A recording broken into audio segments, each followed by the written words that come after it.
2. You're listening to the Heroes Power presented by BlizzPro.com. Your hosts, Balrog fan Zexorus and DJ Tyrant.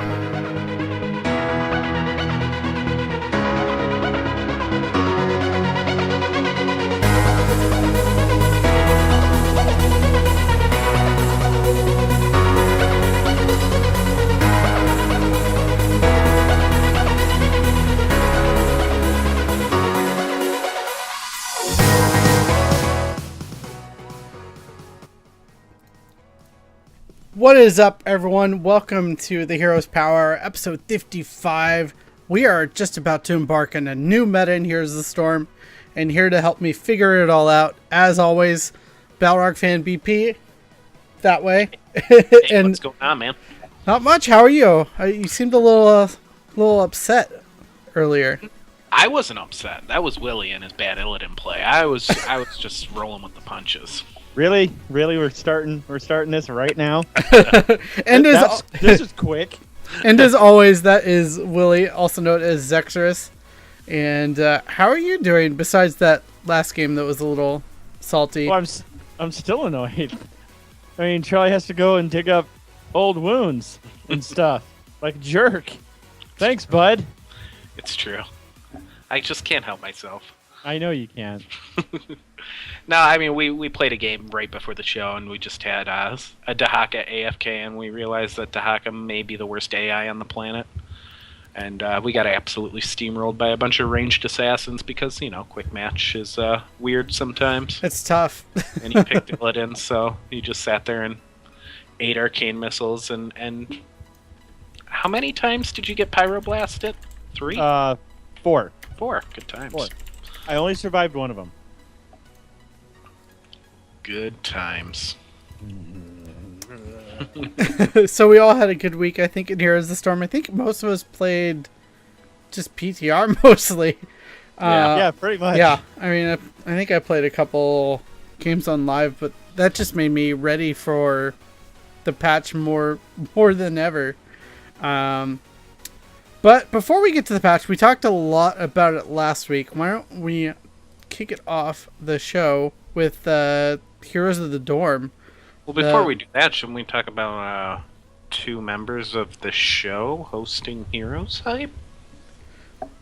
Casting? Yeah. That was last week, right? That was a couple weeks ago. Oh, I thought that was last week. No, that was 2 weeks ago, bro. Oh, my mistake. It's okay.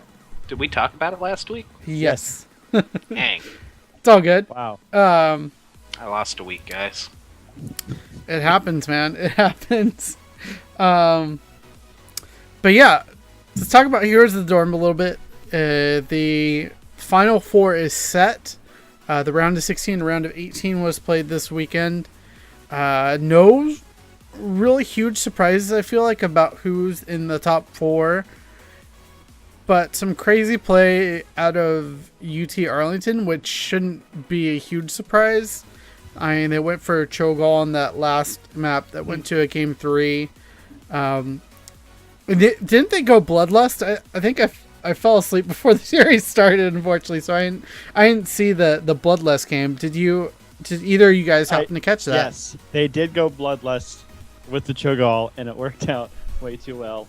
And it was some. I felt bad for who they were playing against because, they had no way to stop Cho'Gall. Mm-hmm. They had zero ability to deal with him. Cho'Gall just had free reign that entire game. That was UT Arlington versus Boston College, right? Yes. Yeah, correct. In the round of 8. Yeah, that was a really good match. That's actually the one I tuned in on. I'm sorry. Purple Flame is correcting me. Bloodlust was not with Cho. Yeah, Cho. Bloodlust and Cho were different games. Yeah, they were separate games, but still, that Cho'Gall pick as well was pretty crazy. I mean, they left the way the draft had gone on was they had to leave open that last pick for Boston College, and I felt like that was just asking them to pick up a Nubarak, but it didn't happen. Yeah, I was surprised we didn't see a counter pick really for Cho. They kind of just let Cho do what Cho does, and they had no real way to stop him ever. So, Yeah, especially with them having Muradin. For sure. And the other game was Tennessee over Washington 2-1. That was Rafflecopter's team. I don't know why I didn't pick Tennessee in this bracket, but I didn't. I picked Assumption, and they got bopped in the round of 32. But yeah, I believe I had Waterloo and Assumption in the finals here. So, but yeah, I think Tennessee surprised a few people. I mean, the way Heroes is, one player doesn't necessarily carry the team, so it was surprising a little bit just how much Rafflecopter's play kind of shaped how far Tennessee has gone. Yeah, I was upset that Cal Berkeley got a second chance, and then was like, "Hey, let's take a fat dump in the bed." Yeah, I mean, granted, UConn is really, really good, but come on, guys, you're the defending champs. Yeah, not all of you graduated. Cal got back in because of a DQ. Yeah, that is another thing we want to talk about. Harvard shockingly beat Cal in the round of 64, and those games weren't casted. I don't know if anyone really downloaded the replays. You can actually, if you go to the brackets on Heroes of the Dorm, you can actually download all the replays for all the matches throughout the tournament so far. Apparently Harvard was account sharing, so they had a better player playing on one of their accounts for the Harvard team, and apparently that is what brought them to, I think it was round of 16, I believe. Yeah, going into this week they were qualified, and then the news dropped on Wednesday or Thursday, I believe. Yeah, and then Cal and Indiana Purdue played again, or played because of those were the two teams affected by the results. Cal obviously beat them to move on to the round of 8. And yeah, I mean, just overall, I'm really happy that Testament and Blizzard caught this.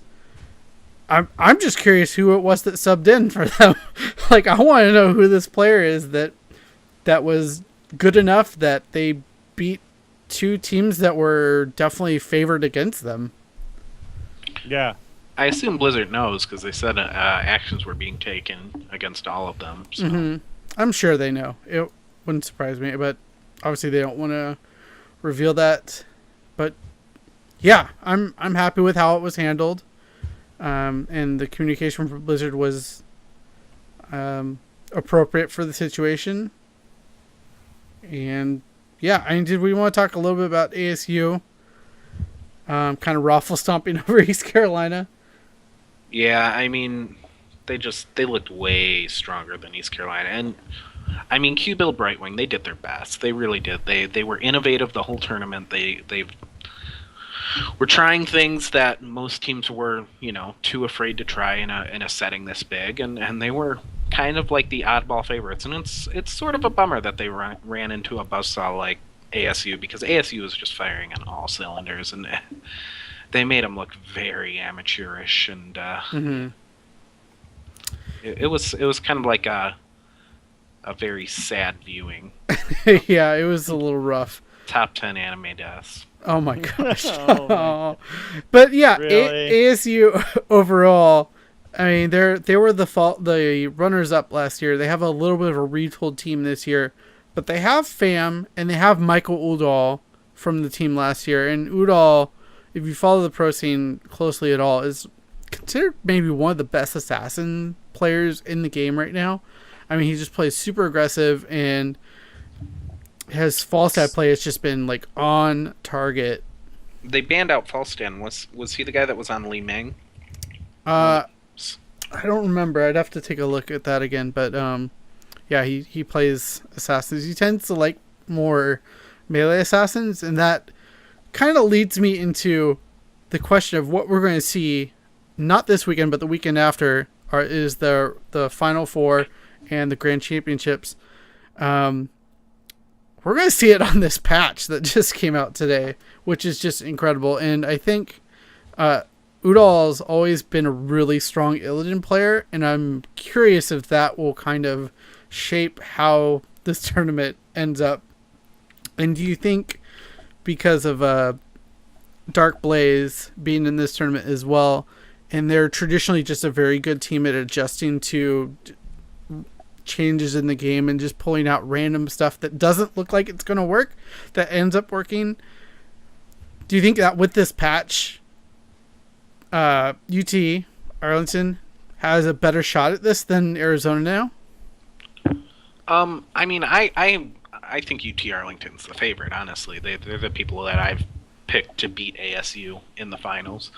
I think ASU is going to be suffering from always the bridesmaid again this year, and I'm going to go out on a limb here and say we're going to see a map picked specifically to take advantage of the new Gaslow, and UT Arlington's going to be the one to do it. That would not surprise me at all. Very scary right now, and I think we can definitely see some. If a team takes advantage of him on the right map, especially somewhere like Cursed Hollow, Dragonshire, or Battlefield of Eternity, things like that, we could see a free game for whoever's playing that Gasol. And like you said, they're so innovative. I think they're the team to do something like that. Mm-hmm. Yeah, I had UT Arlington winning the whole thing as well. And I even said, like, before this even started, when the brackets were drawn out, that, you know, whoever before I knew it was UT Arlington, before whoever Team Blaze was on, that was my favorite right there. Mm-hmm. So, but really, they're playing to my expectations. That one game, the last people they played before making it into the Final Four, Boston, that had me a little nervous because Boston bopped them that first game. Yeah, that actually kind of seems to be Blaze's MO a little bit.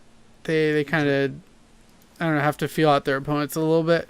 But the first round is stamina. Yeah. Yeah. So I guess you're saying the grand finals are going to be Arlington and ASU. Would that be appropriate? Well, to what you're saying? I had Cal, but you had oops. Cal. Okay. Well, as it stands now, you're obviously picking UT Arlington to win the whole thing. Who do you think they'll be going up against in those finals? It's ASU. ASU. Okay. ASU hands Yeah, down. and that's. It sounds like that's Charlie's pick as well for the finals, and my pick as well. I have ASU winning 3-2. Zex, you're going for Arlington. Charlie, 3-2. Who do you think? I've got Arlington 3-1. Okay. Ooh. Yeah. Bold. There you have it. There's our predictions. Plan, Cotton. Let's see how it works out. We're going to see Kelthus, too, for sure. He's back. Absolutely. I don't know if him or Li Ming is better, but they're both really good right now. It's very scary. Kelthus just feels like he almost seems stronger than he was before. Mm-hmm. His damage is really up there again. And he's just the flame strike is capable of doing a lot of damage. He really cannot afford to be hit by his flame strikes anymore. Like, it used to be kind of like more of his wave clear thing, which would put the extra damage on, but the real threat was staying out of chain bomb range or letting him hit you with a combo off the E. But now, just post 7, it feels like flame strike does so much damage with that new talent. So I definitely think we'll see some Kelthus again.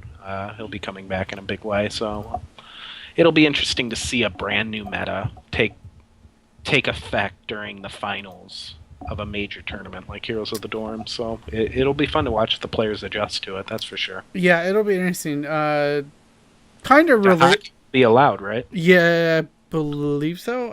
I'm not 100% on that. The crowd will lose their minds. Yeah, the crowd's kind of crazy if we get to Haga. Anyways, I did want to mention I am actually casting an event this weekend. I got asked to cast. There's another TESPA event. This is Heroes of the Dorm is also run by TESPA and Blizzard. There's another TESPA event happening at the Esports Arena in Santa Ana, and it's going to be ASU. Oh man, I don't remember the teams exactly. It was ASU, Let me bring it up on my Twitter real quick. I'm so sorry about this. Wow, I swear I'm Jimmy. prepared. Jimmy, get it together, You man. sound prepared, buddy. I know. ASU, UC Irvine, University of Utah, and UC Berkeley. So these are all teams that got, I think, relatively far into the tournament. Obviously, ASU is still in Heroes of the Dorm, in that top 4 there. So Why are they doing this tournament? I don't really understand. that's a good question. This is actually my first time hearing about it. I'm just excited to be able to cast this event. Showcasing some of the college teams, I guess. Yeah, I mean, there's prizes for them, or oh, it's a variety of games. It's actually not just a Heroes event. It's like Heroes, Smash Brothers. I mean, sorry, Zex. League, CS:GO. So I mean, it's just a. Can you like hijack the Smash Brothers broadcast and like start casting for that all of a sudden in the middle of the tournament? Because I'd pay to see that. Yeah. Oh, Fox is staying tight here. Right. but yeah, that'll be an event to look out for because this will be on the new patch. Obviously, the patch came out today, and ASU will be there, and I think is the clear favorite. And I think the thing I always worry about these super hyped up teams that are kind of expected to win events. I worry when they have like an event in between like a grand finals of an event because I'm like, oh, are they gonna like reveal some strategy that they didn't want to reveal or something because they want to win this as well as Heroes of the Dorm, or they just play not as good because of it. See, I think that always helps a team. Like, you see it in pro sports a lot too, where like that week off can hurt some teams. Like you lose that sort of focus. Keeping things fresh and warm in the oven kind of helps some players keep that momentum going. Especially ASU, they have to really kind of like keep their focus up because they've been just steamrolling everybody. So absolutely. I don't know exactly where that's being streamed at, so I'm sure someone will post it up on Reddit and promote it. So Jimmy, that's not my job. I will be casting an event. I don't know what the teams are or where it will be streamed. I know. Oh my I will goodness. be blindfolded. This is why I don't. This is why I don't cast anything important. They're taking me there in a white unmarked van. To be fair to Jimmy, he just found out like yesterday. Yeah, pretty much. They were like, wait, who do we know in Southern California who can cast? Oh, I guess we'll go with Jimmy. We'll have to get his agent on the line. Oh man! All right, do we want to talk about the patch first or Dahaka? How are you feeling about it? I mean, we should just Dahaka's part of it, so we'll just start with him. Yeah. So yeah, Dahaka. We talked about him in PTR last week. He is live now. Anything different from PTR to live? I don't think anything changed. But how are you feeling, Zex, about him so far? I know it's only been like a couple hours, but are you still as hype on him? I'm still hype on him. I'm still like confused by his level 1 choices though. Like 2 of them cap, and so I don't really want to take skills that cap. You know, because they stop giving you benefit. You know, I mean, granted, 15% move speed is great. 50 health regen a sec is also great. When that caps, but when what I keep getting constant benefit out of the other 2 choices at level 1. But I mean, other than that, like his kit is kind of fun. I'm not Rexstar level of disappointed in Dahaka. Mm-hmm. I'm not really disappointed in him either.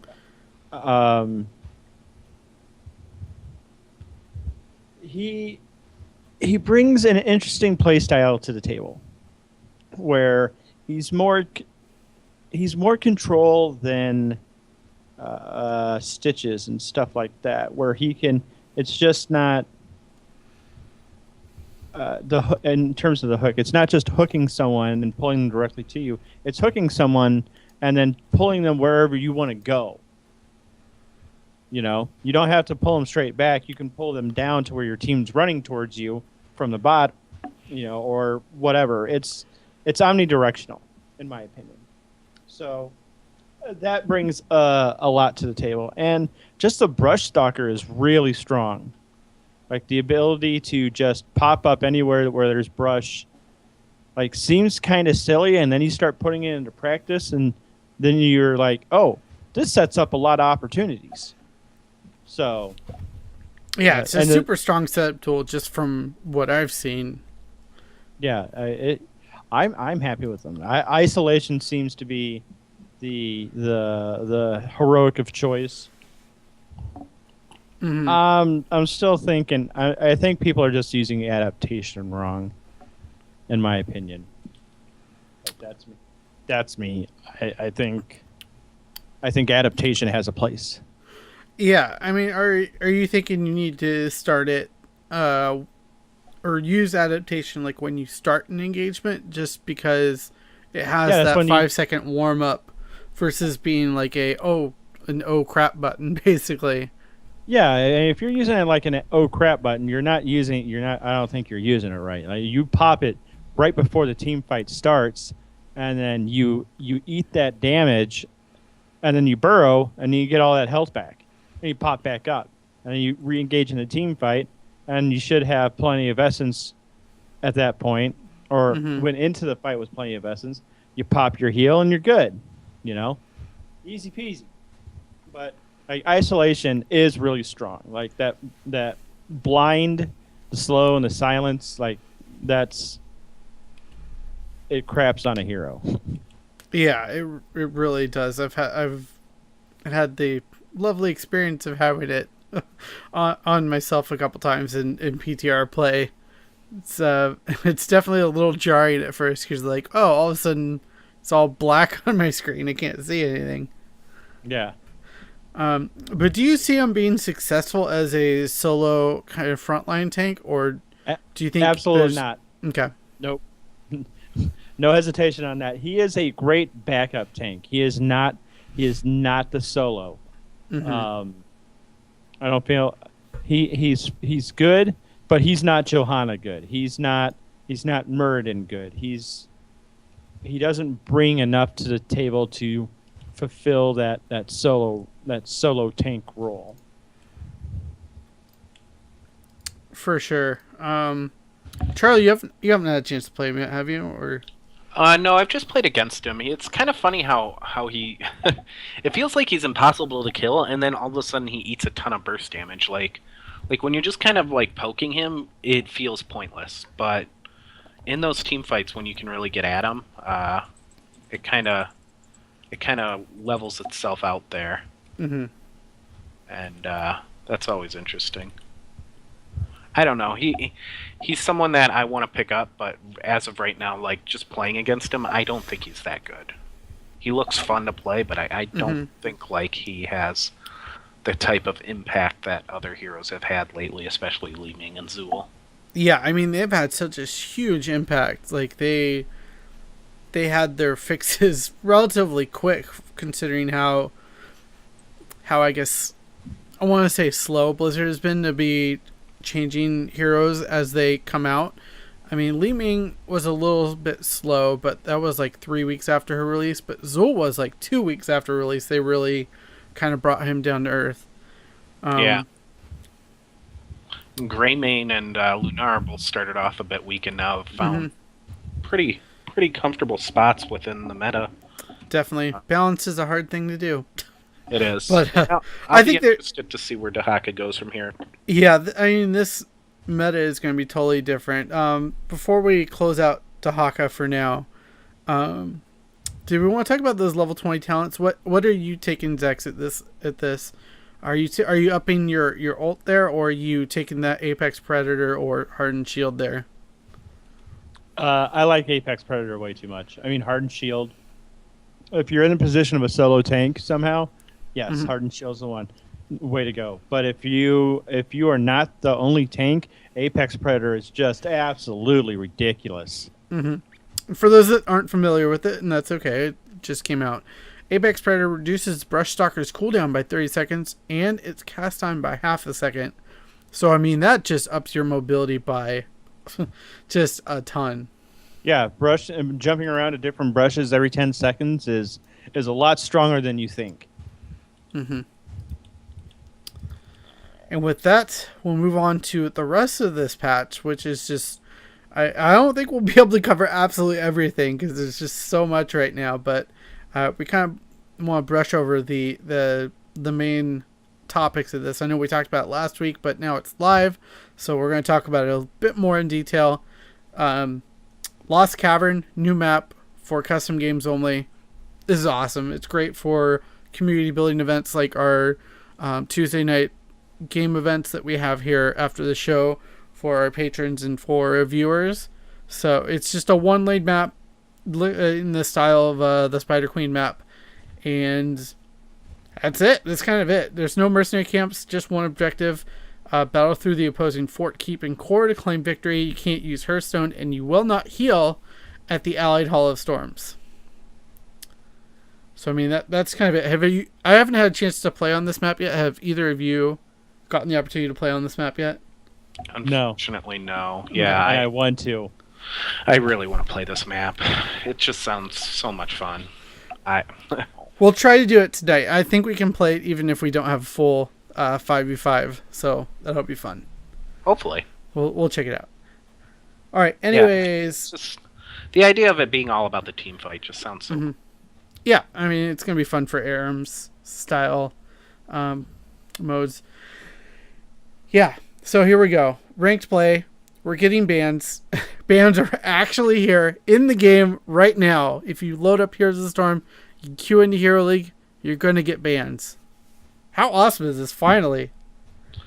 Yeah, it's pretty nice. I'm really looking forward to getting into a game with that as well.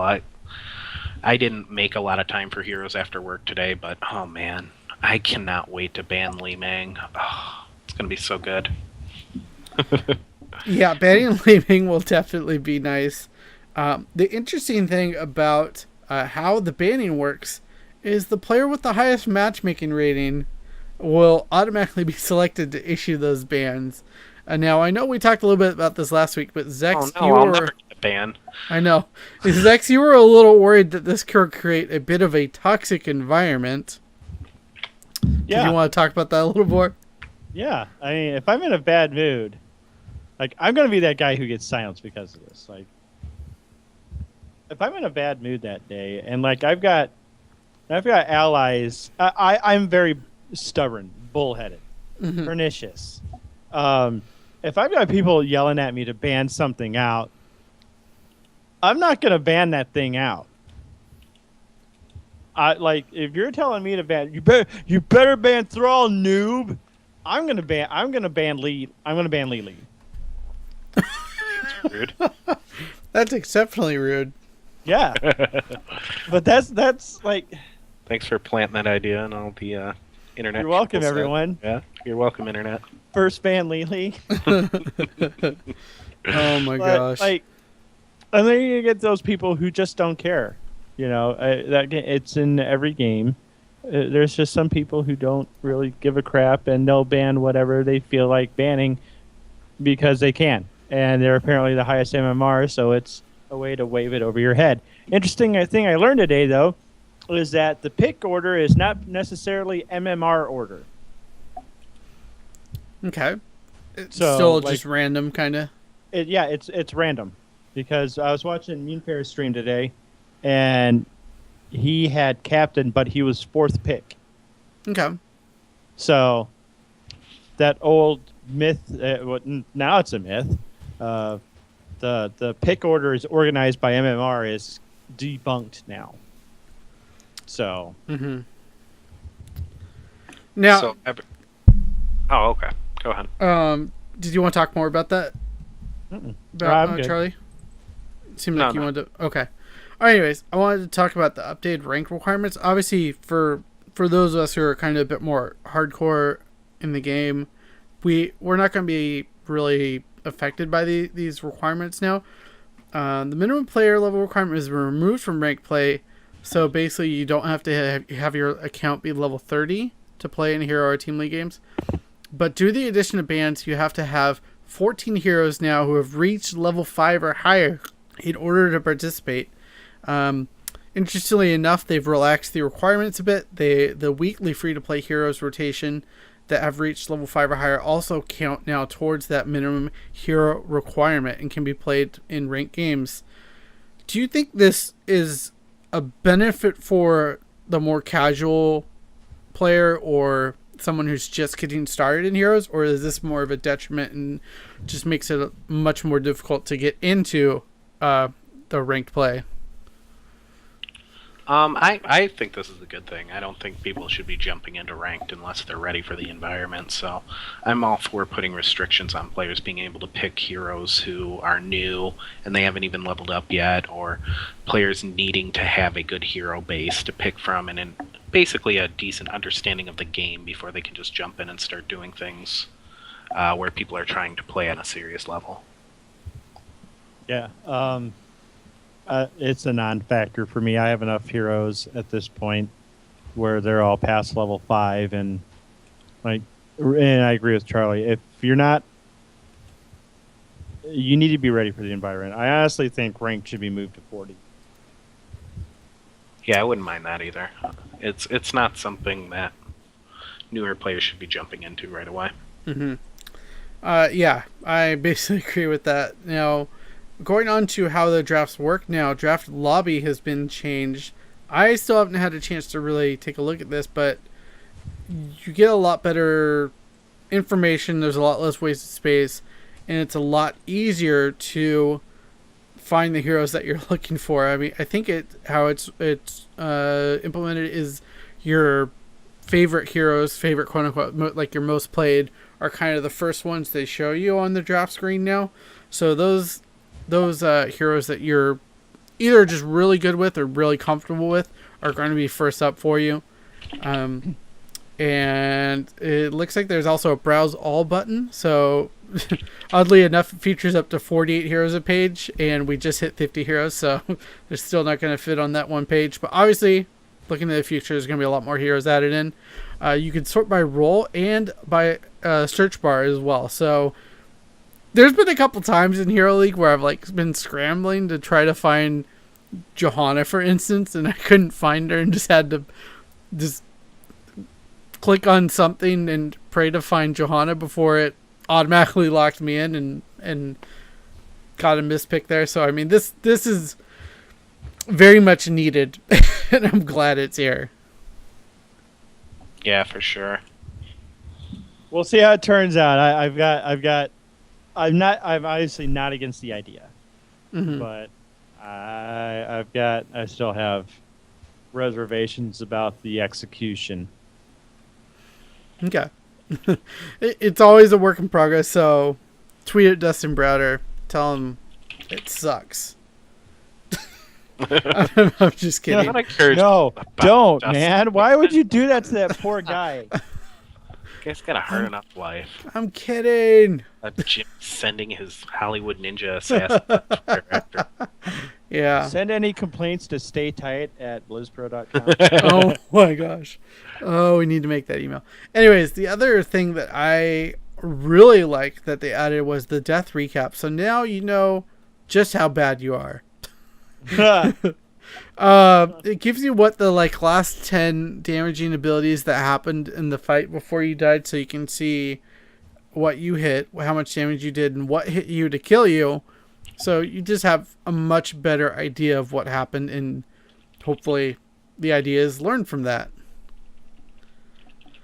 I like how they make it like this whole little this award ceremony screen. Yeah. Yeah, they put the top first, second, and third place. Yeah. They need to add little figures of cheering for first place. Oh my gosh. Yeah. That amused me. I didn't really know what I was looking at when I first brought it up. I'm like, wait, I thought it was going to be a replay of my death. Okay, I guess I got to read. And then my timer went back off. I was like, I'll get back to it later. There you go. The other thing is we talked about hotkeys last week. if you want to listen to us talk about it, just listen to last week's episode. Lots of art updates, new bundles, Mecha Dahaka, the Sovereign Fiends and Ultimate Sovereign Fiends bundle. I don't remember what was on that. I just looked at it.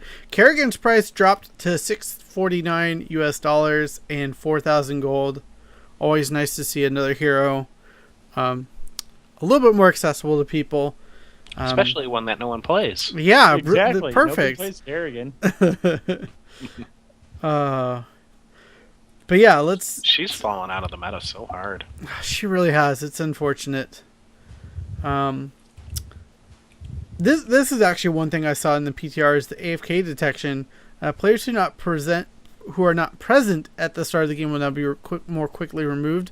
I did see this in one game on the PTR, and it was it's aggressive, but it's not too aggressive that if you got up during the load screen to grab a drink, you'd be kicked out of the game, unless you're walking down to the McDonald's 5 blocks away from your house.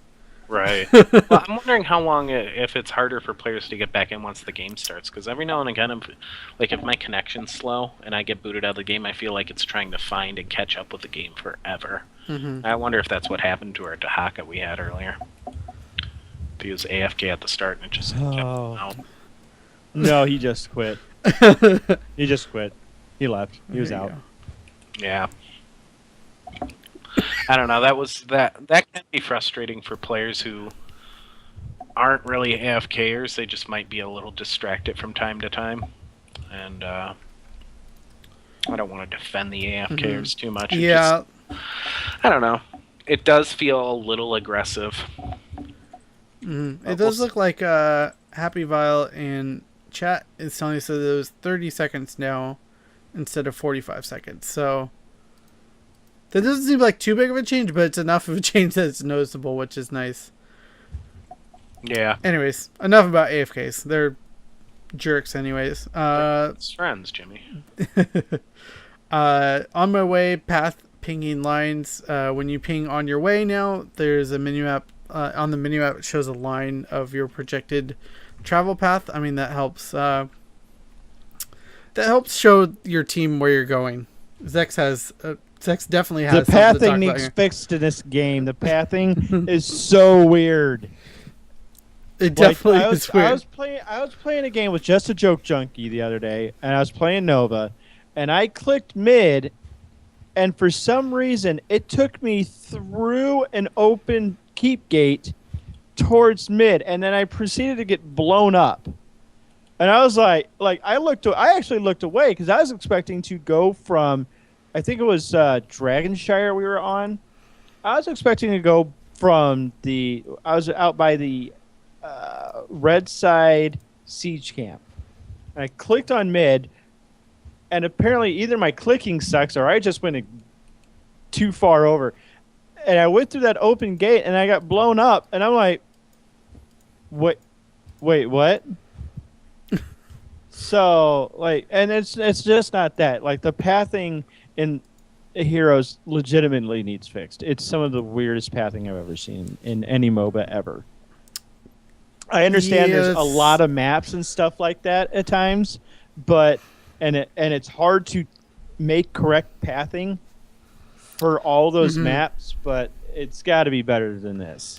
Yeah, unfortunately, it's just kind of a product of having the StarCraft 2 engine be your base a little bit. There's definitely some wonky pathing there as well.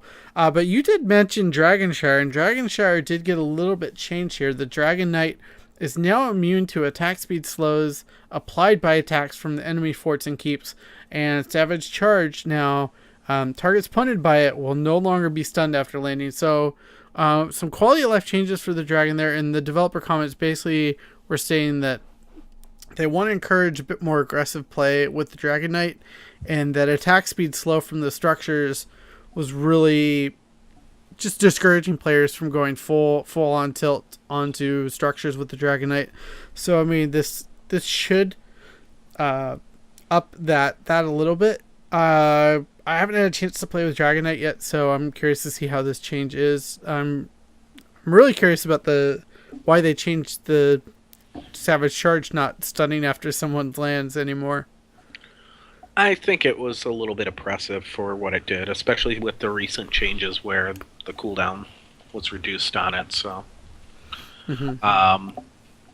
also the changes feel really nice. And the one match we did, I mean, granted we were the ones getting rolled by it. I did notice that the dragon was a lot more effective, which I feel, especially in the early game, he should be, because getting that first dragon should be more of a reward than it actually is most of the time. Whereas whoever gets the last dragon tends to win the game. You can be losing hard and get a dragon at 20 and just walk all the way to the core with it sometimes. So I think control of the map is more important, and being able to get those structures early from a Dragon Knight is part of that. Because once the lanes get pushed back, it's obviously harder to get to the rally points and keep safe behind your tower walls and stuff, and get your well when you need it. So I'm in favor of these Dragon Shire changes. They look pretty good, even though we were on the receiving end of how good they were. Yeah. Garden of Terror is also receiving quite a bit of changes, all centered around the Garden Terror, which is the player-controlled monster that each team can get when they get 100 seeds on that map. The basic attack damage is reduced by 15%. Basic attack damage now deals 50% damage to nearby non-heroic enemies. Basic attacks now instantly kill minions. And the big change really is to Overgrowth here. The W, that little plant that gets plopped down from the Garden Terror, no longer affects minions or mercenaries, no longer deals damage to structures. And the Garden Terror, though, now deals 100% bonus damage to structures disabled by the Overgrowth. The maximum duration is increased from 15 to 25. The cooldown increased from 15 to 25 seconds. And the health increased by 100%. So, I mean, this really changes how Garden Terror is played. The developer comments really kind of alluded to this, where it was a lot of times just a run and gun kind of tactic, where you just put the Overgrowth down, walk off to the next objective, whether it be a tower or keep, what have you. I got a chance to play with this once. It's definitely going to take some getting used to, and for players that do not normally read the patch notes, I can see this happening for quite a while, where people just hop into the Garden Terror and just play it like they've been playing it for months now. And yeah, have you guys had any experience with this, and what do you think of the change overall? Overall, I love the changes. I haven't got a chance to play it yet. Just looking at it, though, yeah, that run and gun kind of thing was sort of annoying.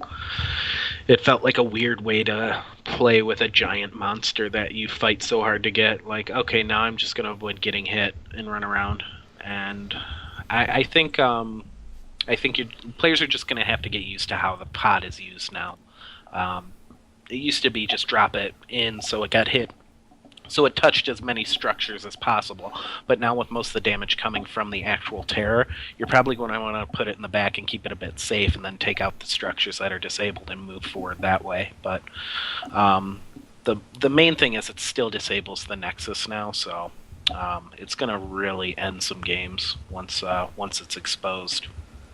Yeah, definitely. Now that you're really not getting value for placing it aggressively, but placing it a bit more defensively where it can be protected and it's really hard to dive on, or you could punish players for diving on it. I think it's really good change. I'm excited to see this hopefully in some like high level matches, just because generally they've avoided Garden of Terror because of the reasons for that Overgrowth. And Zex, did you have any thoughts, or are you kind of just in agreement? I'm kind of in agreement. I do like the changes. It doesn't feel as annoying to go chase it around the map anymore. Mm-hmm. Like, it feels like you're able to deal with it in a slightly more sane manner. Absolutely. So, I do like that in response to the flower pot not affecting creeps anymore.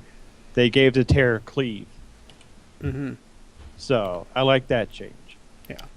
So we did talk a lot about the hero changes last week. So I think if you want to hear us more in depth on that, make sure to listen to last week's episode. But I did want to talk about kind of our overall feelings of the assassin changes. I mean, obviously Illidan, Tychus, Kael'thas, and let's see, Greymane and Gazlowe all got some. Well, Gaz's not an assassin. Yeah, sorry, but there were 5 heroes that got like. You're talking about major changes. Yeah, significant reworks. Sylvanas, I still don't think mind control is cute, but I don't think it's going to be taking over silence anymore, or at all. Not that possession was ever picked. And I don't know what I think that to what I said last week, where mind control is good against those characters that stay in the back line and they're hard to get to, or characters that are vital to a team strategy. If you can mind control a Lieutenant Morales comp in quick match, it's going to help you out a lot. I don't know that it's something we'll see very much in the general play, but I think it has interesting counterplay tactics, and I do think it's something that we'll see a pro team pick out. Much like when Cho'Gall finally hit and people realized the power of what it does, I think mind control will be the same way, because taking away control from an enemy team is very important. Like, it's very important. The mass silence is nice, but it hasn't brought Sylvanas into the meta for a long time. Like, no one's ever gone, okay, we need Sylvanas' arrow. Not lately, anyways. Yeah, for sure. Whereas mind control is something completely unique, and it can really blow up certain teams. I mean, imagine, teams running an Illadive comp, and then they go, okay, we'll just take Sylvanas last pick, and as soon as he dives in, she's going to grab Illidan and make him walk even farther away from all of his support and his team members, and we're just going to blow him up immediately and ruin their entire team. So I do think mind control is really something that, in the right hands, is going to be very dangerous, and it has interesting counterplay aspects for people who are seasoned veterans with Sylvanas and know how to use her. Yeah, I think it'll be fun to keep an eye on it and play around with it. Zex? Nothing. Okay. I like mind control. I think the level 20 upgrade is hilarious. Yeah.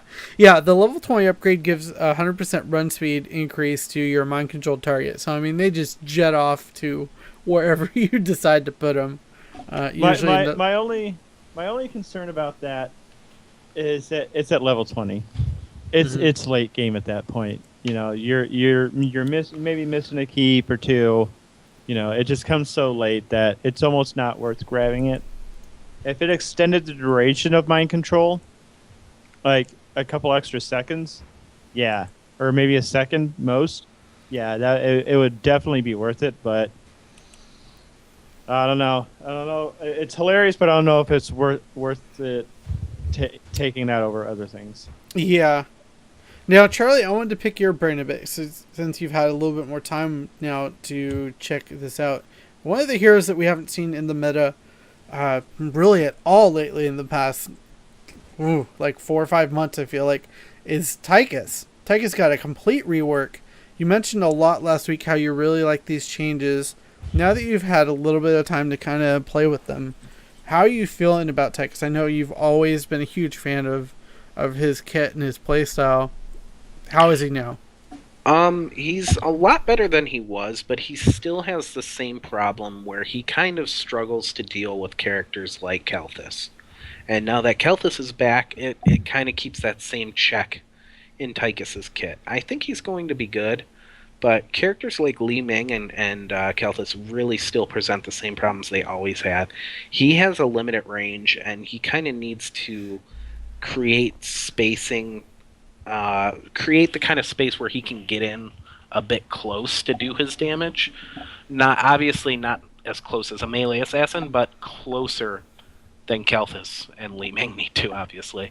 And I found out today, too, that basically that Draken Laser is next to useless against Li Ming's laser ultimate, or beam. Well, I forget what it's called. Yeah, disintegrate. Does it just burn through the yeah, health pool of it? Yeah, if she focuses it at all, it just goes down so quick. So basically, I think at this point, it's all Odin or nothing. Mm-hmm. So that's kind of frustrating because laser feels nice on certain maps usually, but now with Li Ming being able to avoid its range completely and just blow it up like very quick, that's kind of frustrating.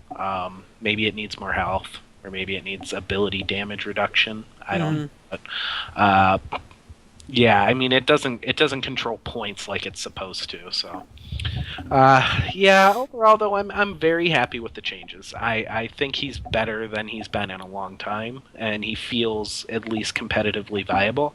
He's still not going to put out more damage than Lunara or Vala or Kelthus, but he's very mobile now, which is nice. He's very hard to take down, and his wave clear is still a thing of beauty, and the amount of damage that grenade does, especially when you spec into it, can be pretty sick, especially if you manage to hit 2 or 3 people with a grenade late game.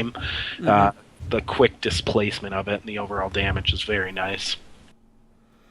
For sure. Yeah, I like the couple games we played together in PTR, seeing Tekis's kit, and just seeing him back into potentially the meta here is really nice. And we're actually going to, like you already mentioned, we're going to see a couple other people, I think, creep up into the meta, including Kael'thas and Illidan. Do we think... Won't. No? What do you think about Illidan?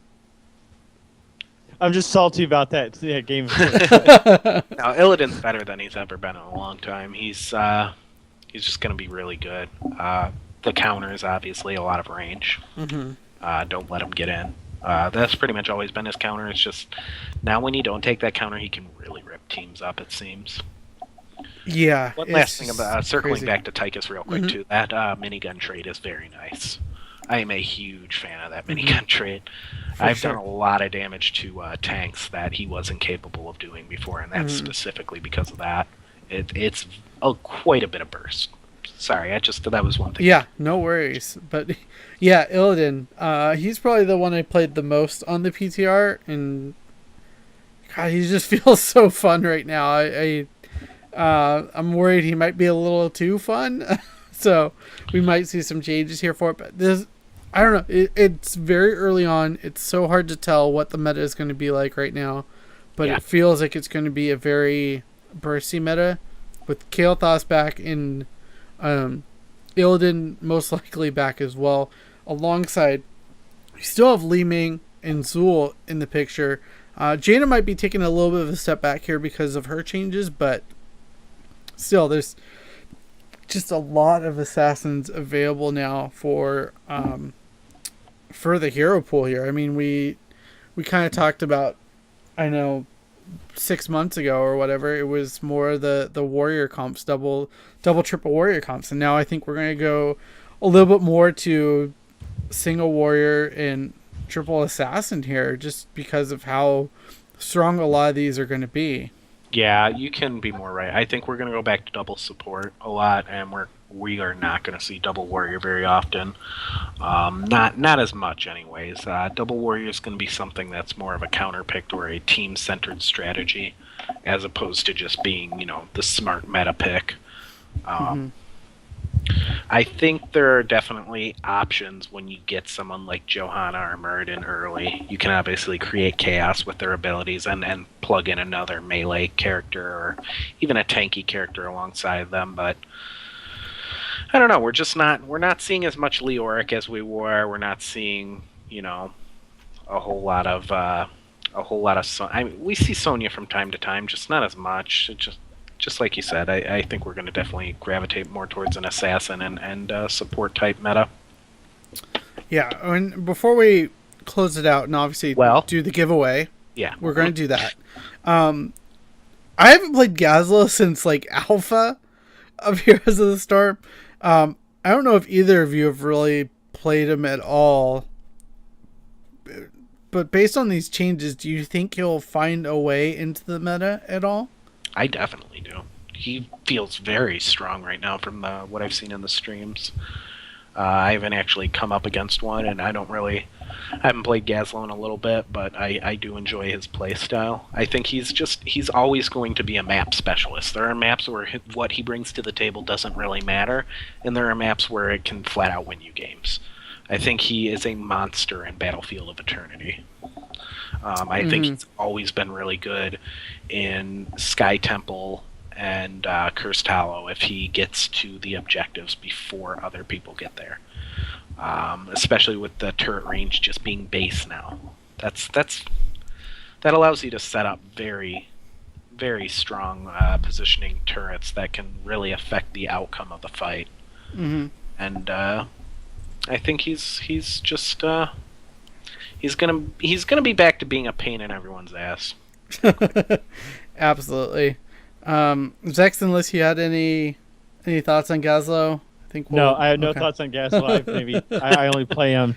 I only play him in like AI when I'm like really bored. I think we're going to get started on closing out the show. Did you want Charlie? Could you talk about our Patreon, and I'll open up the raffle for the Commander Raynor skin. Woo! Get that Commander Raynor skin, chat. So, and as always, if you want to get in on these giveaways, I'm going to go ahead and announce it right now. Starting next week, we'll be giving away Blizz BattleNet gift cards of the. Are they $20 or $25 when you buy them? 20. 20. We'll be giving away $20 BattleNet gift cards moving forward. So make sure you're coming to chat. I mean, that's for every game. So. There's definitely value just for coming and hanging out with us. Mm-hmm. Our Patreon account is for anybody who wants to donate to us. It means a lot to us. It goes into buying these things and getting these things for you guys. We're not, it's our little nest egg fund where we can do things for you guys, or if something breaks or we need some sort of equipment replaced or whatever, upgrade it. We have the money to do that. So if you want to do that, go to patreon.com/heroespowerhour. And from there, you can donate as little as $1 a month. And it really means a lot to us. It also gets you priority in our patron games. You can join in. We've basically become friends with almost all of our patrons in one way or another. And we play games with them on a weekly basis, and I think most of our patrons seem to enjoy themselves. So, if you want to get in on that action, go ahead and jump on that web link and donate.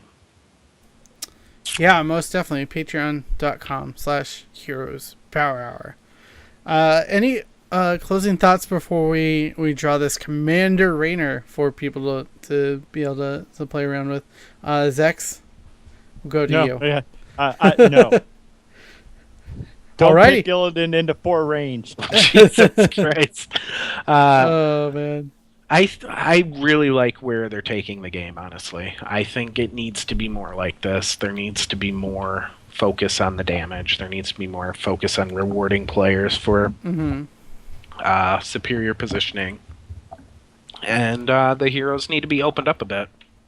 So yeah, definitely. I feel, we're going to see more variety than ever moving forward, and I'm glad they made such a big patch with so many changes and added so much. And in general, I'm just hoping Dahaka finds his place in this meta. I don't see it right now, but who knows? Yeah, definitely, and yeah, I'm really interested to see where the game goes. I mean, I think when we kind of started with Uzex, we were like one of our first shows on with you. We were like, complaining about how there was no changes and everything, and how the meta was super stale. And then we had like 4 weeks of patches every week or something like that. And now we have this pretty much coming out of the blue. They didn't really warn us about this patch coming out. They were just they dropped it last week on the PTR. And then they put it live this week, so... Yeah, I mean, we had heard whispers of, like, major Tychus and Gazlo changes, but that was about the only hint that something like this was coming. I still thought that bans were like, summer, maybe. But, I mean, obviously, the next thing is going to be starting an actual season of ranked play, so that's kind of the next big thing. And also, we didn't really mention it when we talked about it a couple weeks ago, I believe, because there was a Game Informer article about it. Tracer is probably expected to be the next hero in the I Nexus here. cannot wait for her sweet butt pose when she wins. I'm really looking forward to that. That doesn't exist anymore. It's out. Hang on, guys. Did I'm uninstalling Heroes. Yeah, they took the butt pose out of Overwatch. I know. Oh, that's why you brought it up. Okay. Yeah. But yeah, Heroes is going to be changing a lot, obviously, with the patch today. The World Finals will be on the previous patch, so we'll get to see some kind of old Heroes a little bit. But yeah, going forward, tournaments will now have this crazy meta, and it'll be interesting to see how it's changed now. Heroes of the Dorm will be on it. And really quickly, we're actually going to close out the raffle right now, and we're going to draw